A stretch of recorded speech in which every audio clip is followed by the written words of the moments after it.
On October 30th, 1961, a Soviet Tu-95V military aircraft dropped a device with a parachute attached that fell to 4,000 meters above the Earth. What happened shortly after was a detonation of the largest nuclear weapon ever created and tested. A design that was recorded to be the creation of a device, quote, of practically unlimited power.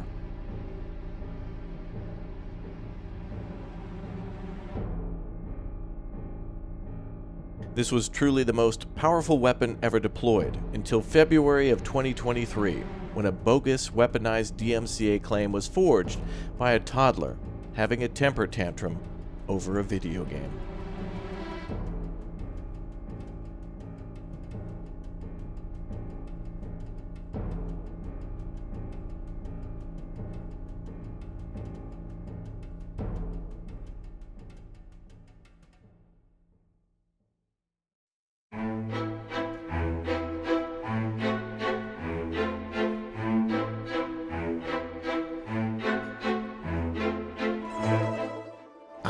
Video games. I bet about 99.9% of the people watching this video could qualify as a gamer. It's really a simple qualification. If you've ever played a video game in your life, you're a gamer. And I bet 95% of the people from that 99.9% could definitely say that they're a big fan and or love city builder games.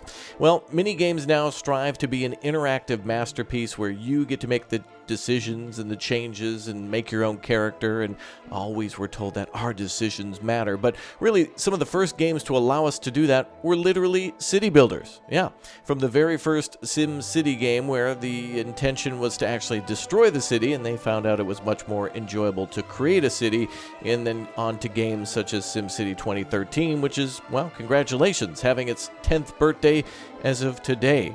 Unfortunately, EA tanking on Maxis, but definitely a great genre for SimCity, then giving birth to games like City Skylines and Cities XL, and many other games that are somewhat within the city building sphere, like, for example, Transport Fever and Transport Tycoon games, and all sorts of games that revolve around the infrastructure. And this game here, Workers and Resources Soviet Republic, certainly is a game that is taking some of the best aspects of building infrastructure and building a society and putting it all together, all by a Slovakian independent, very small development team. Well, hello again there, friends and fans. Raptor here, and I'm here to tell you the story of the DMCA Gulag and how Workers and Resources Soviet Republic very recently suffered a month-long hiatus because of a rogue fan throwing a gargantuan temper tantrum. Not a fan of mine, certainly not anymore.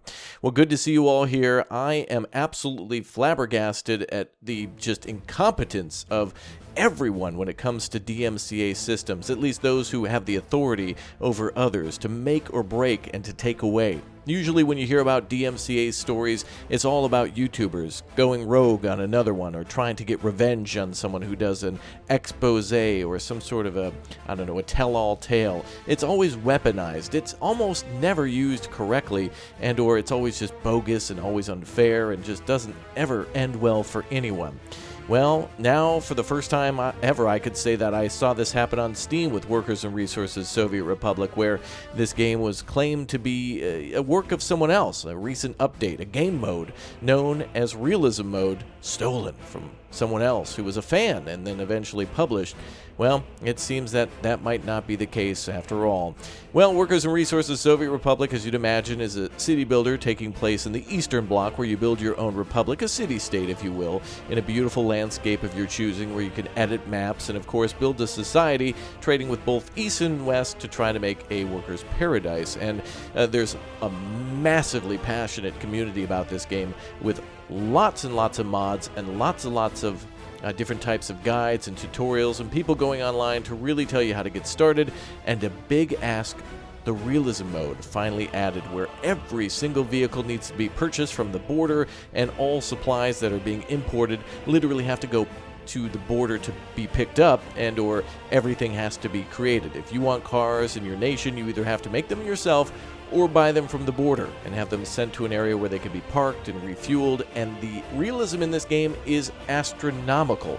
Everything from making large international airports to where every little bit of concrete has to be pumped in, workers have to be sent to the site, and it doesn't matter what society is building it, what economic type or social structure they have. All these things have to be brought in, and workers have to work hard in order to build these structures and to build these cities. And this is some stuff that I'd love to see in City Skylines. In fact, Workers and Resources, even though small, is very powerful with its heart. And as I mentioned, that community is very passionate. Well, a few weeks ago, this channel was threatened to be DMCA striked if about 7 to 10 videos weren't taken down that were showcasing this new realism mode where everything, again, must be constructed over a very, very long period of time. If you're building a hospital, it takes 9 months or 9 years to build, depending on its size and how effectively you're governing your resources and your workers. Imagine that. Well, a rogue fan wrote a guide known as Cosmonaut Mode and then eventually got mad at the developers, and there was some sort of a dispute over being added to the credits. Now, I'm not sure of all the details, but honestly, for a passionate community that wants to make this game as good as possible, providing as much feedback to the developers, or just making their own mods to just kind of, why wait when so many talented and intelligent people are able to make their own mods where then you can download it for free from the Steam Workshop and give it a try yourself. Well, for an entire month, this game was taken down, and the developers losing out on income because of what seems to be a gulag-like hostage situation. This person claiming the fact that they've invented realism mode in city builders that have been around for a very long time for things where you have to build your own power and be able to import or export from your neighbors, such as you could in SimCity. Well, I don't even remember the first one, maybe even 2000 that had that as the first feature where you could import power and export trash and export water and whatnot.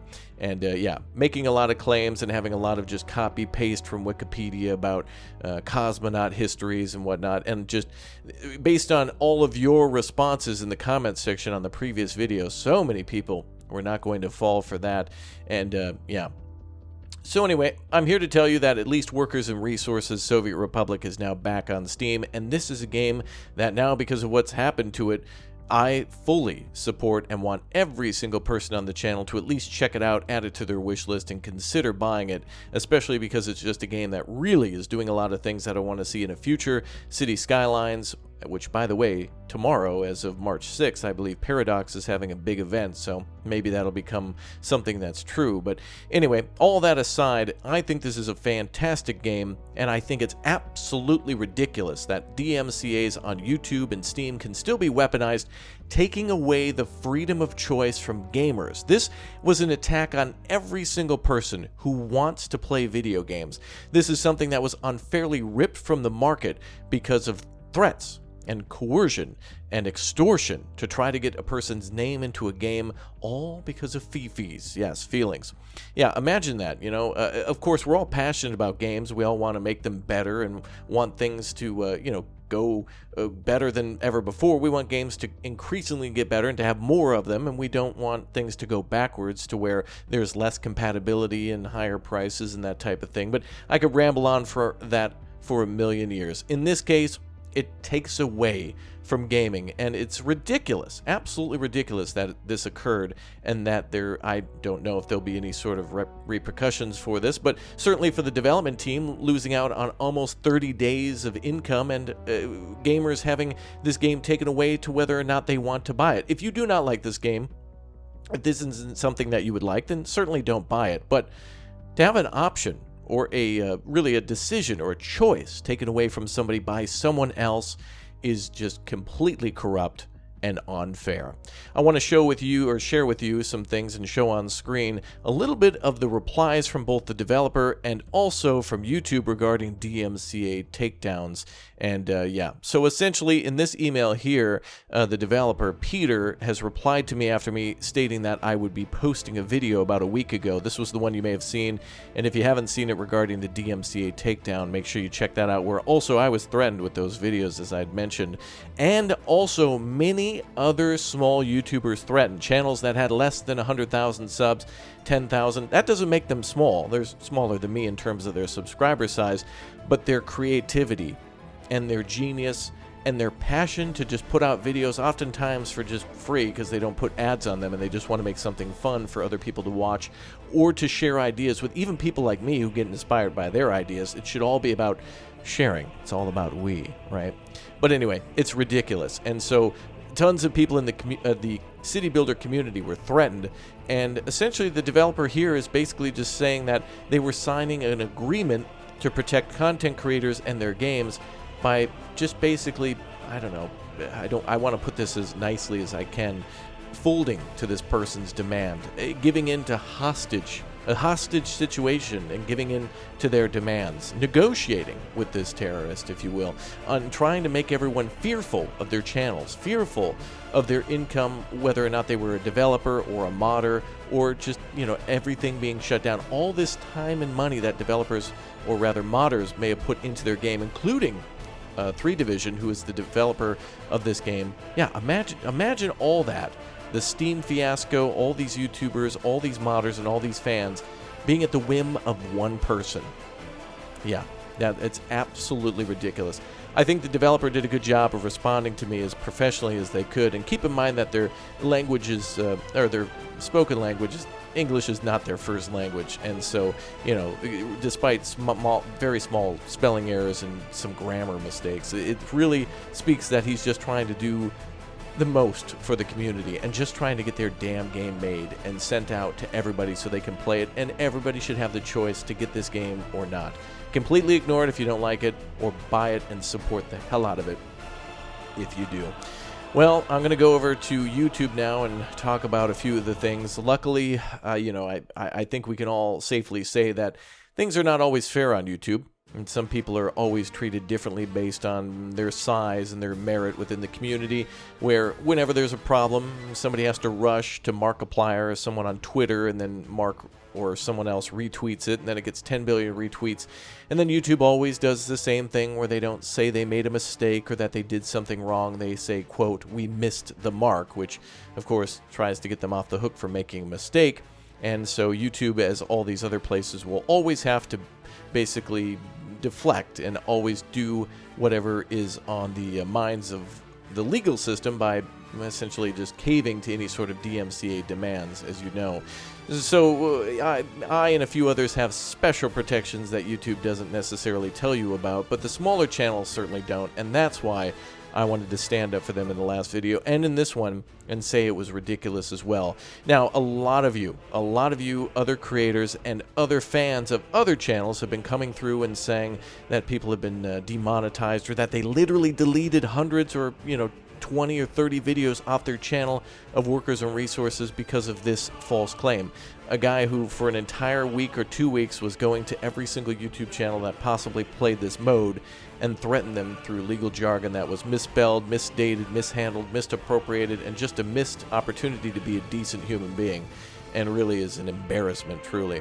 Now, YouTube claims that, if right holders believe that their copyright protected work, all legal jargon, of course, about proof having to be provided, but YouTube's proof is basically a blank piece of paper, and they'll shut you down. YouTube, just like Steam in this case, did absolutely no research in order to try to make sure these claims were fair. The option is nuclear, just like going at the start of the video. I'm going to go to YouTube and just say, YouTube was my idea, so I'm DMCAing YouTube. YouTube would shut down for an entire day out of fear of being DMCA'd by themselves. I mean, just imagine that level of iron, like iron-fistedness and just incompetence and just like a fear of corporate greed. It's just ridiculous.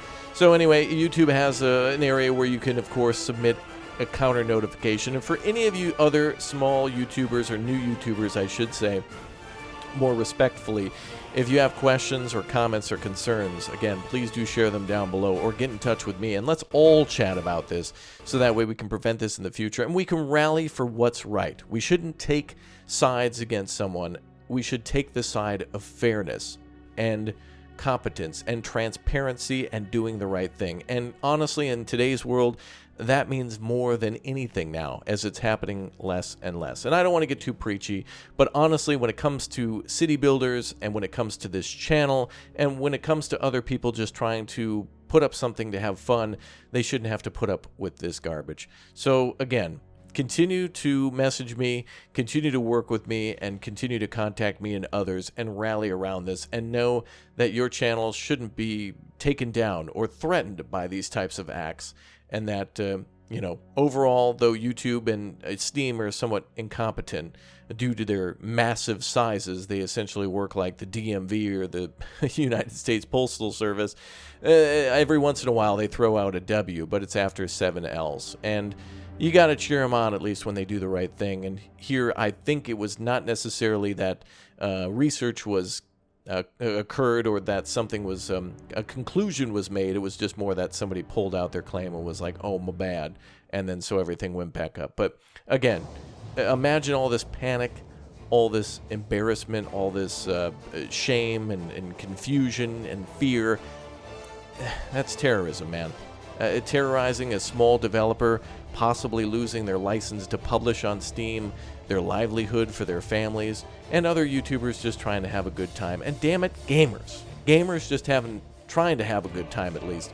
Man, couldn't be more wrong. But anyway, thanks to YouTube for reaching out to me and providing some information regarding, their stance to not really provide any sort of legal advice. That's fair. That's not their business. Their legal teams are to protect YouTube, not necessarily the creators, which is like, okay then, but it makes sense.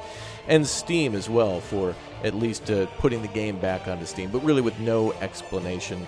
Now, the community section of this game, if you go to Workers and Resources on Steam and go to the Community tab, you can kind of see a full breakdown of everything that's happened. But this was so big that all the major news outlets, and please go see my previous videos, from Kotaku to Rock, Paper, Shotgun, or whatever, all these guys covered it and basically came to a quick conclusion that there's really no legal basis here, and it was all based on feelings. So anyway, my conclusion is let's rally together. This was cringe, and my God, man, what a waste of everybody's time. Well, let me know your thoughts and your opinions down below. Let me know what you think of Workers and Resources Soviet Republic. And if you've ever heard of another game on Steam being DMCA'd by somebody who, again, wrote a guide. This is a person who did not write a mod. They don't work for the company. They didn't have any sort of downloadable content. They just basically, it's like when you go bowling and there's the little bumpers on the side of the, the gutter for the 2-year-olds so they can feel accomplished. Essentially, that's what it was, is just trying to, test out a game mode, and making up custom rules in Monopoly doesn't make me the damn Parker Brothers or Milton Bradley or whomever. Let's just game, okay? So anyway, in conclusion, please be fair to everyone in the comments section down below and be respectful. Don't seek out any individuals or commit any acts of harassment, and let's just try to make everything better. Let's work to make gaming better, YouTube better, and Steam better. How are we going to do that? I don't know. But it starts with us as gamers. A massive part of YouTube, and obviously everything on Steam. Thanks for listening to my little ramble. Thanks for hearing all the news, and spread the word that Workers and Resources Soviet Republic is back on Steam. I'm going to be playing this again on the channel soon. I love it. It's a great game. Anyway, thanks again for all your time. I don't know what else to say. See ya.